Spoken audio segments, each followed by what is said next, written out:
Hi everyone, I'm Matthew Vanderels, one of the community pastors at Founded in Truth Fellowship.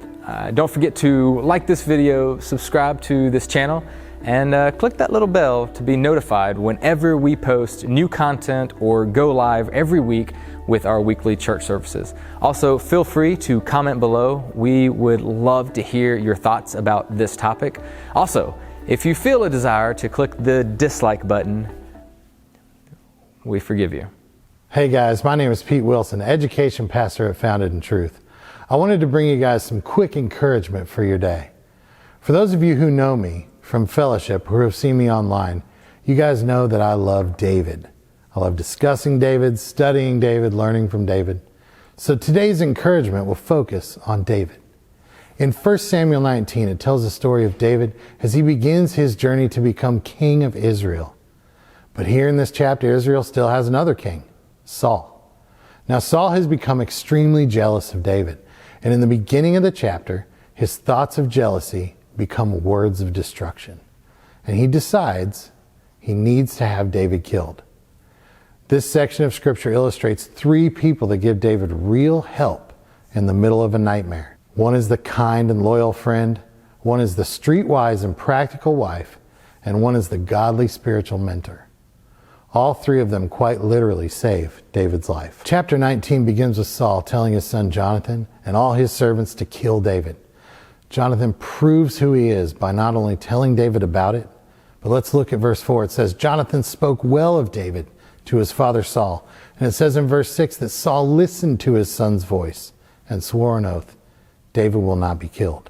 A little further on in the chapter, Saul has apparently forgotten the oath that he swore not to kill David, and he throws a spear at him, intending to pin him to the wall. When that doesn't work, he sends agents to his house to kill him. His wife Michal says to him in verse 11, if you don't escape tonight, you will be dead by morning. And she lowered David from the window, and he fled and escaped.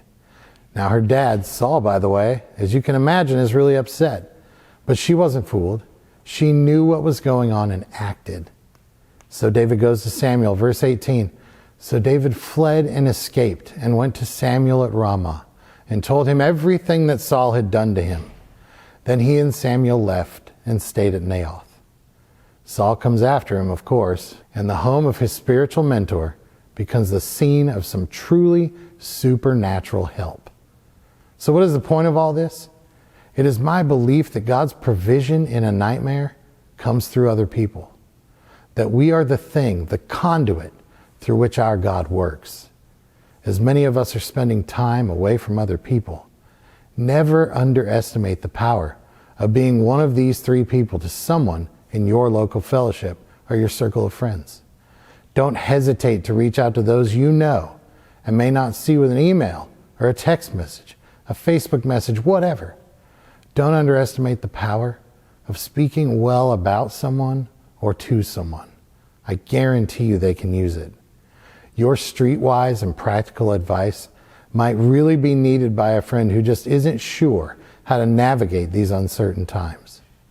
You could be the godly center in your group of friends, the constant spiritual presence that a lot of people need right now. 2020 has given us the ability to communicate with each other in ways that weren't possible even just a few years ago. So don't let the fact that you are still at home keep you from encouraging someone today. Little do you know, you could be God's provision in the middle of someone's nightmare. Hey guys, if you enjoyed this message, go ahead, give us a like in the video. If you didn't, feel free to give us a dislike. Please let us know what you thought in the comments below. And hey, don't forget to subscribe to the channel and hit that little bell to be notified every single time we upload new content, as well as when we go live with our weekly live stream from our fellowship every Saturday at 11 a.m. Eastern Standard Time. Remember guys, stay fit, stay founded in truth. We'll see you next time.